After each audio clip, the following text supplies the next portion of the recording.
అవార్డుని ఒక స్పెషల్గా ఎట్లా ఏ విధంగా పేరు డిసైడ్ చేసినో తెలియదు, కానీ సంథింగ్ ఇప్పటివరకు అయితే ఇటువంటి పేరు ఎప్పుడు మనం వాడడం జనరల్గా. మరి దానికి తగ్గట్టు అక్కడ ఉన్న సిచ్యువేషన్ ప్రకారము ఒక కొత్త కాన్సెప్ట్ లాగా అనిపిస్తుంది చూస్తే.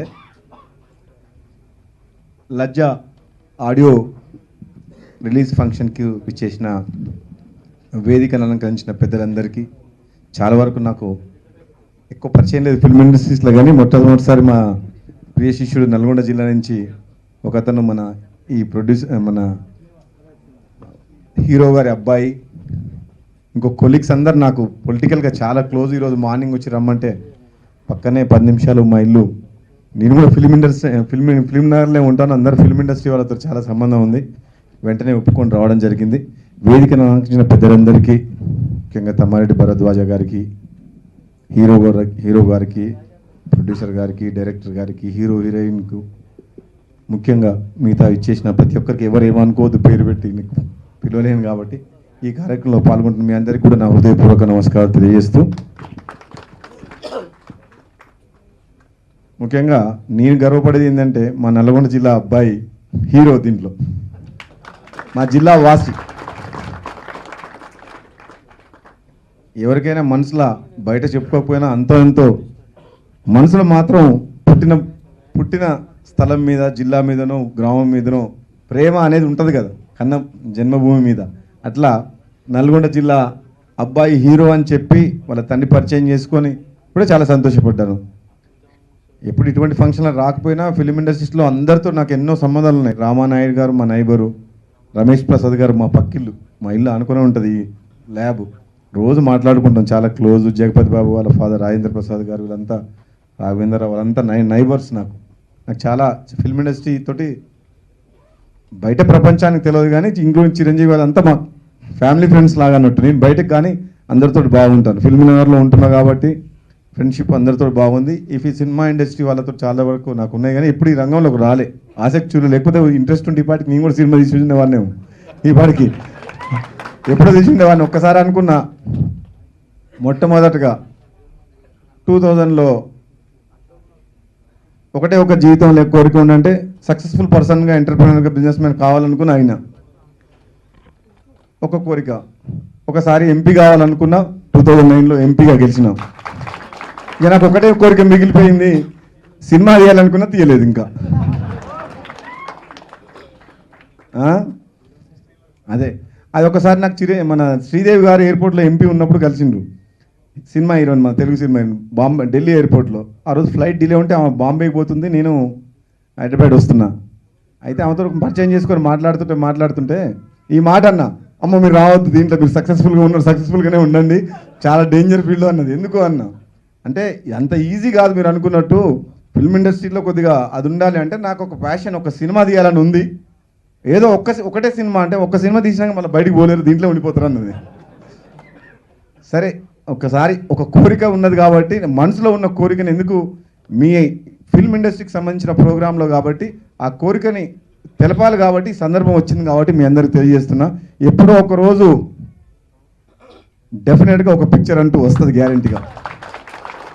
అది ఉండదు మామూలుగా,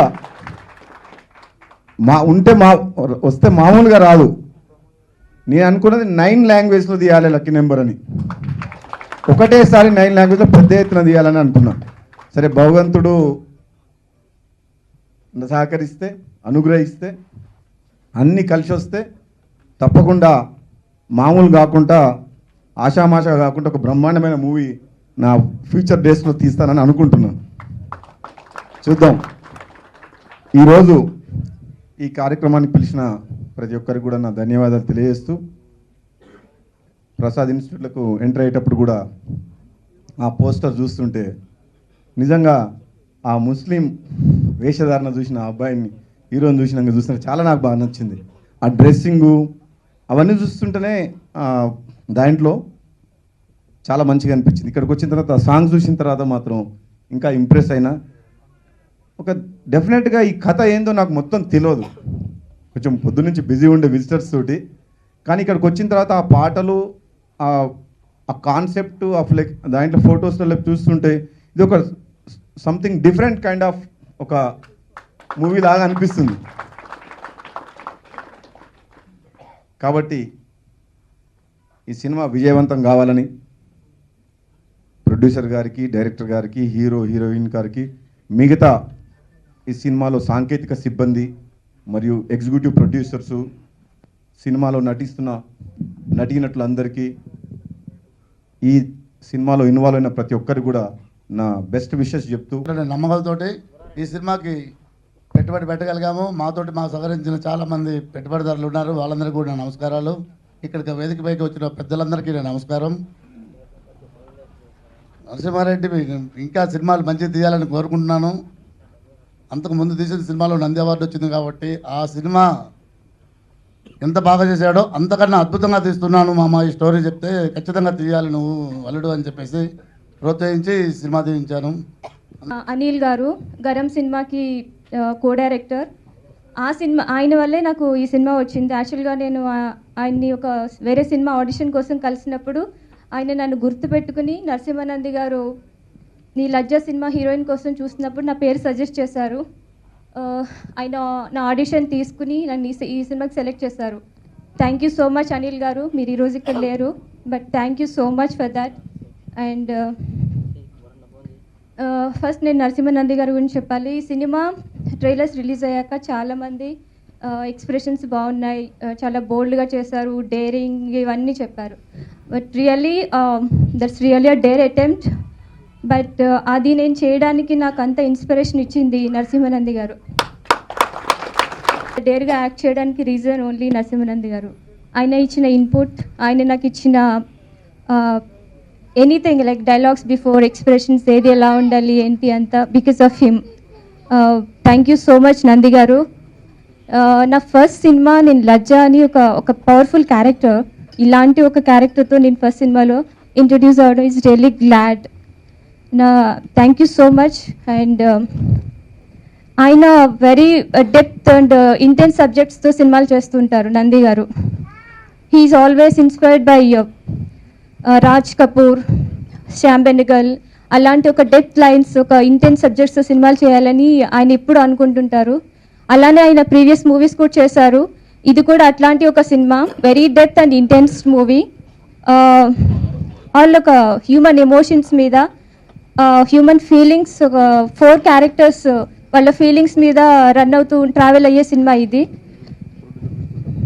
అండ్ నేను కంపోజ్ చేయడం జరిగింది.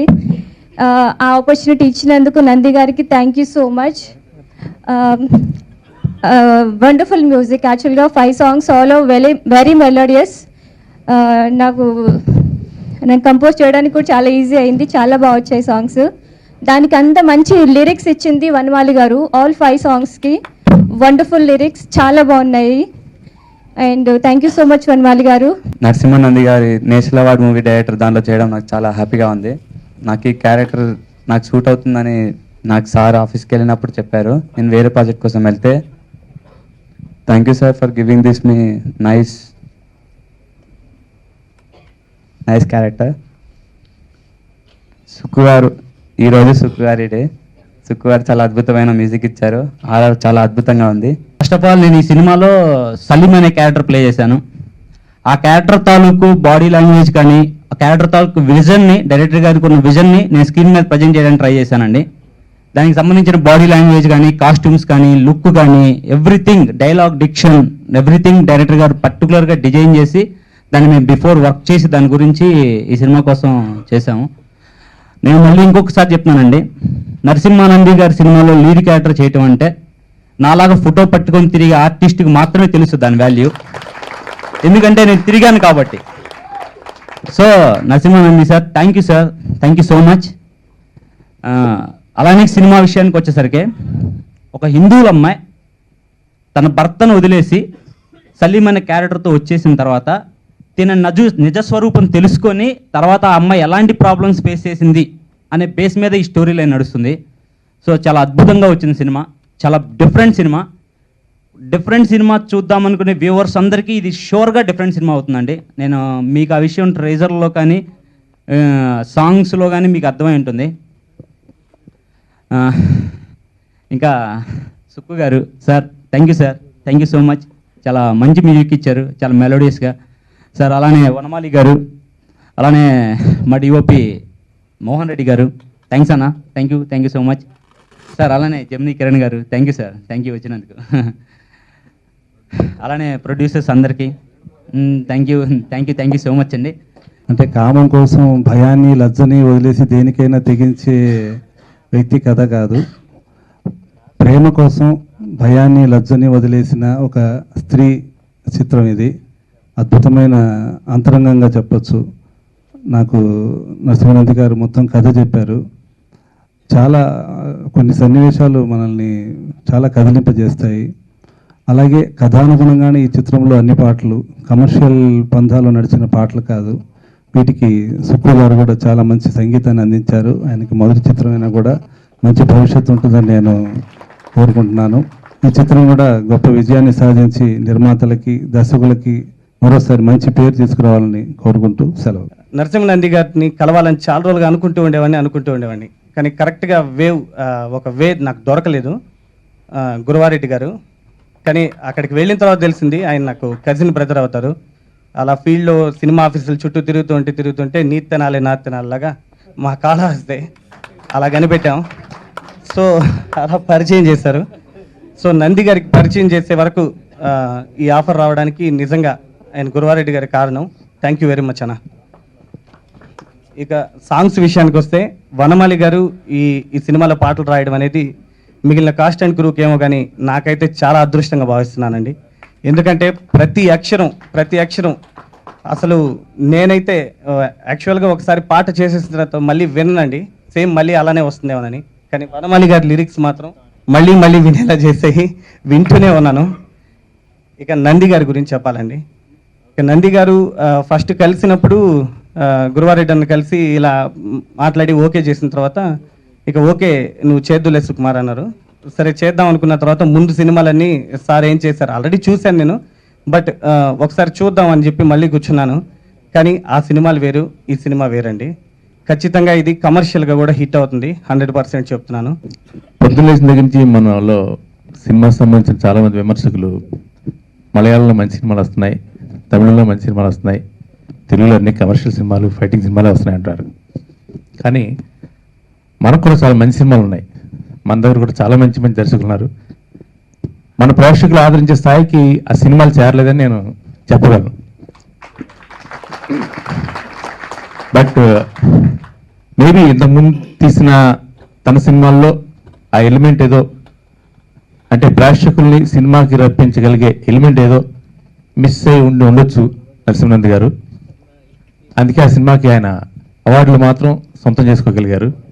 బట్ ఐఎమ్ షూర్ ఈ సినిమాకి ఆయన అవార్డులతో పాటు ప్రేక్షకుల రివార్డులు కూడా సొంతం చేసుకుంటారు. ట్రైలర్స్ చూసిన తర్వాత నేను ఫీల్ అయిన అనుభూతి నేను చెప్తున్నాను. ఎవ్రీ పార్ట్ లైక్ అంటే ఒక కంప్లీట్ ఫిల్మ్ చూస్తున్న ఫీలింగ్ వచ్చింది. ఆర్టిస్టుల పర్ఫార్మెన్స్ కానీ, ఫోటోగ్రఫీ కానీ, అండ్ మ్యూజిక్ కానీ, వనమాలి గారు లిరిక్స్ కానీ, సుక్కు విషయాలు వెరీ బెస్ట్. సుక్కు మ్యూజిక్ చాలా ఫ్రెష్గా ఉంది. అండ్ వనమాలి గారు పదాల గురించి చెప్పాల్సిన స్థాయి నాకు లేదు, ఎందుకంటే ఆయన చాలా ఉద్దండు. చాలా పాటలు లైక్ మీరు హ్యాపీ డేస్ తీసుకోండి, ఎక్కువగా శేఖర్ కమల్ గారి సినిమాలు మ్యాక్సిమం నెంబర్ ఆఫ్ సాంగ్స్ ఆయనే అన్నీ రాస్తుంటారు. ఆయన పాటలు చాలా సున్నితంగా ఉంటాయి, ఆయన భావాలు. మనిషి కూడా చాలా సున్నితం, కాకపోతే ముందుకు వెళ్ళే మనస్తత్వం లేదు ఆయనకు కూడా. ఎక్కడ వెనకాల ఉంటారు, ఇందాక కూడా వెనకున్నారు ఆయన, ఎలా ముందుకు ఫోటోలో ఉంటారు, పొద్దున్న పేపర్లో చూసిన బలవంతంగా. ఎందుకంటే జనరల్గా ఆడియో ఫంక్షన్స్లో మ్యూజిక్ సంబంధించిన వాళ్ళు అనుకుంటుంటారు జనరల్గా, అంటే నెంబర్ ఆఫ్ గెస్టులు రావడం వల్ల. అందులో అది చాలా పెద్ద భారీ ఆడియో ఫంక్షన్, 13 మంది ప్రొడ్యూసర్లు ఉన్నారు, ఒకరా ఇద్దరా. బట్ ఈ 13-12 మంది, బట్ వీళ్ళందరూ కూడా తల చేసి ఈ మంచి సినిమాని లేపడానికి చాలా మంచి ప్రయత్నం చేశారు. ఈసారి స్టేట్తో పాటు నేషనల్ అవార్డు అండ్ రివార్డ్స్ కూడా పొందుతాడని మనస్ఫూర్తిగా నమ్ముతాను. Thank you. మామూలుగా అయితే ఓపెన్ చేయగానే అటు ఇటు చూసి మాయమైపోతాం అలవాటు. నంది మామూలుగా మంచి సినిమాలు తీస్తూ ఉంటాడు. మంచి సినిమాలను ప్రోత్సహించడం కోసం కూడా ఆకలిని ఆపుకుని కూర్చోవలసిందే అని కొంచెం భయం మొండిగానే కూర్చుంటే యాంకర్ అయ్యే తెలుగులో మాట్లాడుతూ ఊరందరితో మాట్లాడిస్తున్నాను, మాతో మాట్లాడించట్లేదు.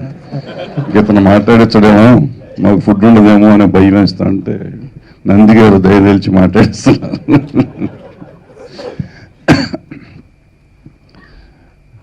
నంది తన ఫస్ట్ సినిమా 1940 ఒక గ్రామంలో తీసినప్పుడు ఓ మంచి సినిమా, మంచి ప్రయత్నం చేశాడు. తెలుగు వాళ్ళని తనకి డబ్బులు రాలేదు, తనకు పోయింది, నిర్మాతకు పోయింది, కానీ దర్శకత్వ శాఖలో ఉన్న మమ్మల్ని అందరినీ మాత్రం తలెత్తుకునేటట్టు చేశాడు.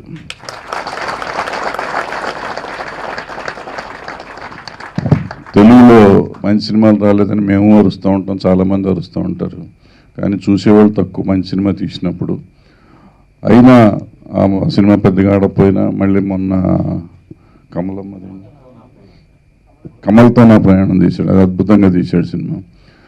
దాన్ని మళ్ళీ చూడమన్నారు. మీరు చూడకపోతే మీరు చూసేదాకా నేను తీస్తానని అతను ఆగట్లే, కసితో తీస్తున్నాడు. కసితో తీయటం కాదు, మంచి సినిమా తీద్దామనే ప్రయత్నం. అతను ఎప్పుడు చెడ్డ సినిమా తీసి ఏదో చేద్దామని ప్రయత్నం చేయకుండా మంచి సినిమా తీస్తానే ప్రయత్నం చేస్తున్నాడు. సో మనుషులు ఎప్పుడుకో ఒకప్పుడు మారతారు అనే ఒక ఆశావాది, ఆశతో మంచి సినిమాలు తీసే ప్రయత్నంలో మళ్ళీ ఈ సినిమా తీశాడు లజ్జ. ట్రైలర్స్ చూసాం, చాలా బాగున్నాయి, పాటలు విన్నాం, బాగున్నాయి. వనమాలి గారు నీ గురించి పెద్దగా చెప్పక్కర్లేదు, ఆయన అద్భుతంగా రాస్తాడు కాబట్టి అద్భుతంగా ఉన్నాయి. దాన్ని సుక్కు ఫస్ట్ టైం మ్యూజిక్ చేసి సుక్కు చాలా బాగా చేశాడు. నాకు ఈ నందిని చూస్తే కొంచెం ఇరిటేషన్ ఎక్కువ, ఎందుకంటే అసలు ఈ తెలుగులో సినిమాలు ఆ న్యాచురాలిటీకి ఎలా దగ్గరికి తీసుకెళ్ళగలడు. నేను చాలా సినిమాలు ట్రై చేసి చేద్దామని, కానీ నా వల్ల కాలేదు. ఎక్కడో చోట కాంప్రమైజ్ అయిపోతూ ఉంటాం. అతను సినిమా ఒరిజినల్ లైఫ్ మొన్న ఈ మధ్య చూసాను, నవమన్మధుడు అని ఒక సినిమా చూశారు తెలుగులో చేసిందాన్ని. యాక్చువల్ న్యాచురల్ లొకేషన్స్లో చిన్న గుడిసెలు లాంటి నవ్వారు మంచాలు ఇప్పటికీ నవ్వారు మంచంలో పెట్టి సినిమా తీశారు వాళ్ళు. తమిళ్లో తీసి తెలుగులో డబ్ చేస్తే మనం చూస్తున్నాం, కానీ తెలుగులో నరసింహనంది లాంటి వాళ్ళు అంతకంటే బాగా తీస్తే మనం చూడలేని పరిస్థితిలో మనం ఉంటున్నాం. సో ఆ న్యాచురల్ లొకేషన్స్ని ఎక్స్ప్లోర్ చేస్తూ ఆర్టిస్టులను అంతకంటే అందంగా చూపిస్తూ మన మోహన్ రెడ్డి లాంటి కెమెరామెన్ని పెట్టి, అతను అంతకుముందు ఆ సినిమా కూడా తనే కదా, అంతకుముందు సినిమా కూడా చాలా బాగా చేశాడు, కమల్తో నా ప్రయాణం. సో అద్భుతంగా చేసే టెక్నీషియన్స్ని పెట్టుకుని అతను చేస్తున్నాడు. ఈ సినిమా తప్పకుండా ప్రేక్షకులు ఆదరిస్తారని, ఒకవేళ మీరు చేయకపోతే మళ్ళీ తీస్తాడు, అతను వదలడు.